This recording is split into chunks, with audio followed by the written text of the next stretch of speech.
Don't tell me that you weren't warned that these kinds of takes were coming. I warned you 2 weeks ago.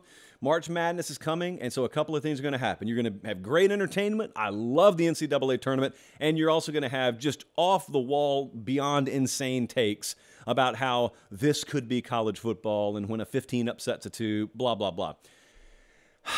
And I'm not saying you didn't believe me, but if you did need some proof, here we go. If you're listening on podcast, count your many blessings. If you're unfortunate enough to be watching the screen right now, here is a small, and I mean a small sample size of what I've been dealing with. We had one in our midst say that Furman, Princeton, these big upsets we've had so far, they are prime evidence for the expansion of a D1 college football playoff.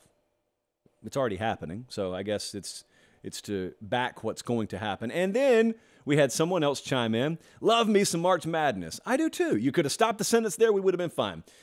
But they continued. I can't wait for this to be in college football. A 12 seed taking down a 1 seed is going to be so awesome. Remember the rule. Remember the rule that Meemaw taught us once upon a generation ago. It is not automatic proof that you're a casual if you say something dumb. Because as Meemaw used to tell me all the time, casuals never say smart things. Smart people sometimes say casual things. These are probably smart people just saying casual things.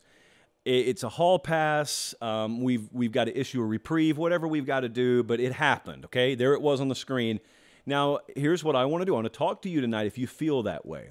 I'm not talking to you about changing your mind on expansion. It doesn't matter. That's irrelevant. It's going to happen. I do want to pull you back down to earth a little bit if you think that playoff expansion is going to yield some of these results.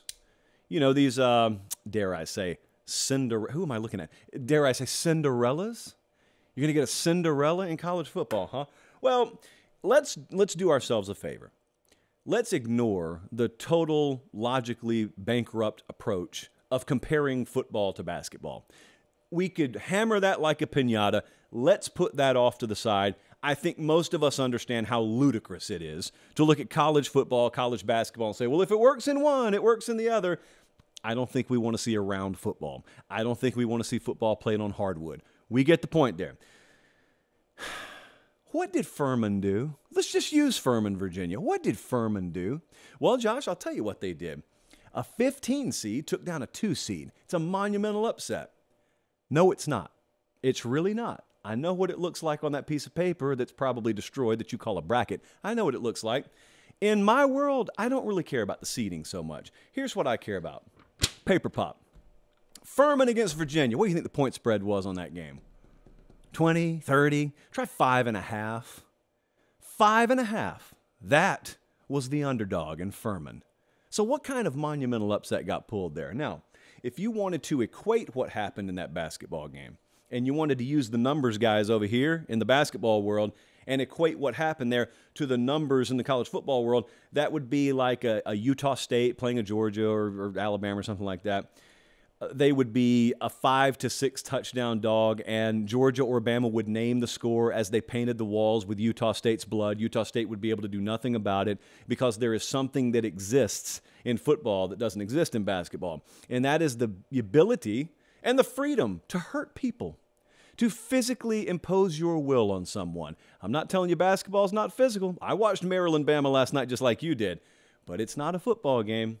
It's not picking up people and moving them against their will. They don't let you do that. That's a whistle in basketball. In football, it's a little bit different. So again, I'm not here to explain to you the differences between the two, but I do want to remind you the margins in these sports, the margins in what you call an upset in one versus what an upset would be, the caliber of that in the other, are galaxies apart, just galaxies apart. So that one's pretty easy to undress, but I know where the argument goes from there. That's not the end of the segment, because the argument then sounds something like this.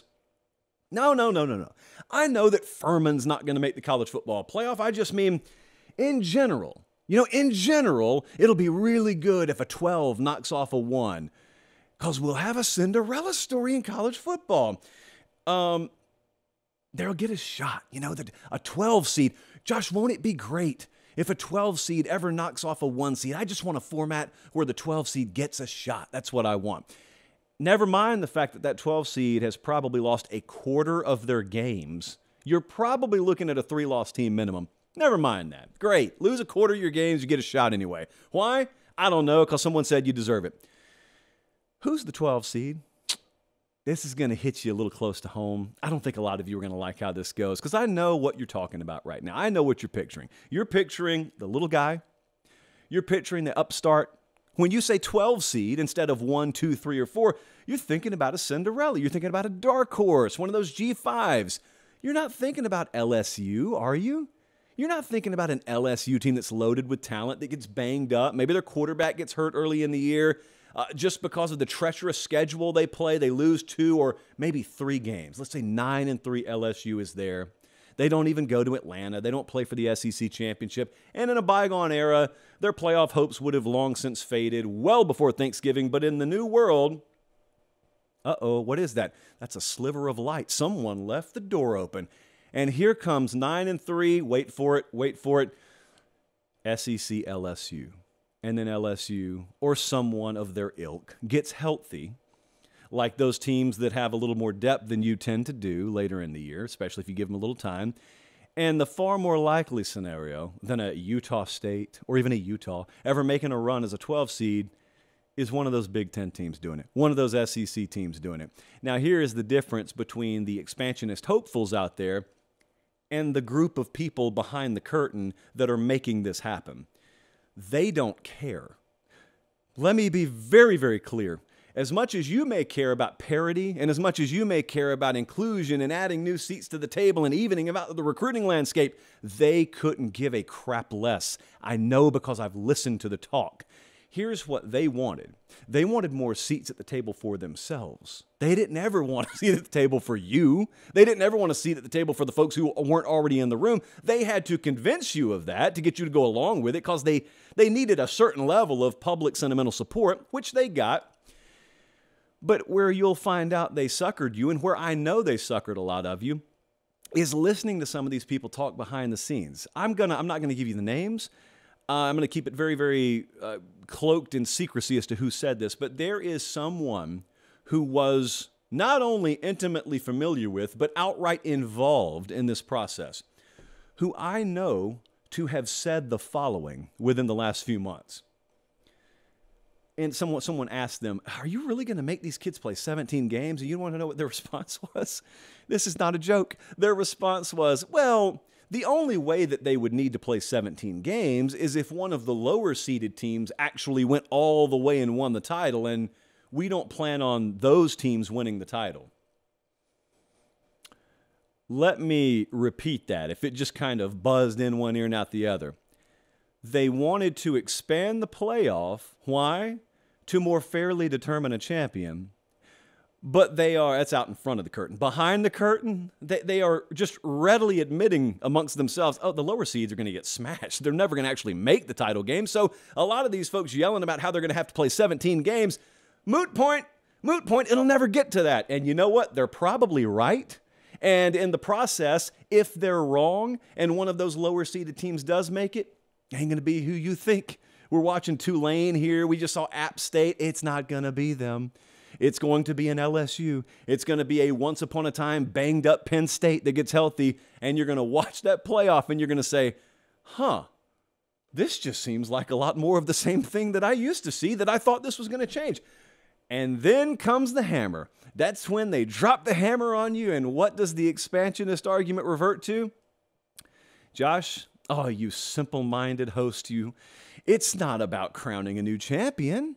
It's not about the destination. It's about the journey. It's just about a more exciting product. And then they think they've got you, so I yield back the balance of my time. And I look around and I say, wait, you mean like everyone had coast to coast, no matter their record, until about 10 minutes ago, when somehow part of the college football public allowed themselves to be convinced the only way that excitement could enter the room is if playoff implications were on a game? Same folks, by the way, who suckered you into thinking that are the ones who are suckering you into thinking the 12-team format will produce the Cinderella, but I digress. I know you want Cinderellas. I know you want that, okay? I wanted to eat popcorn and pixie sticks every meal of the day when I was a child. But someone had to walk in the room eventually with a spoonful of carrots and open up. There you go. It wasn't fun. It was an unenviable position to be in, just like the one I'm in right now, but someone has to let you know how this is going to go. It's very fun to watch this stuff happen in March. You are never going to watch this happen in college football for a million different reasons. I just tried to give you 1,000,001 tonight. It's not going to happen. And you can bookmark this. You can save it as long as you want to. I have never felt more confident in telling you, you will not see a Cinderella run in the college football playoff. You may see a lower seeded team make a run, but it won't be a Cinderella. It'll be the same great big ogre that you've always come to know and hate, who got a skinned knee early in the year, or who tripped and fell and was off pace in your own format. Your own Cinderella yielding format. What did it actually do? It actually opened the door for the ogres to crush any of the potential Cinderellas, even if they did happen to make their way in. So that's the world we live in. Take it or leave it. Please take it. I don't want you to leave, but I don't want you to be disappointed either 10 years down the road when you've just gotten a bunch of the same old, same old.